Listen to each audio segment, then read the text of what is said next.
Hey everybody, it's Jared here at Big Pine Sports. You're looking at a 2023 Can-Am Outlander. This is the 1000R. We've just made this thing street legal here in Utah. Want to check out the kit and how we did it.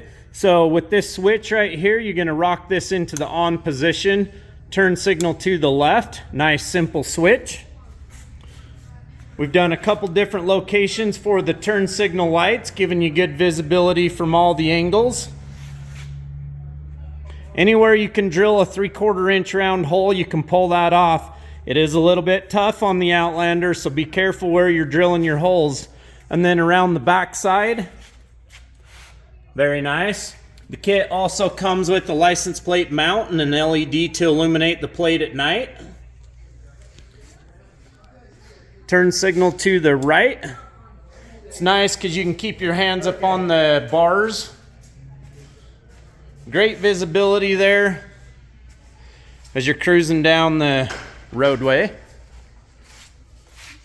And there on the rear. With this kit, you also have the horn function.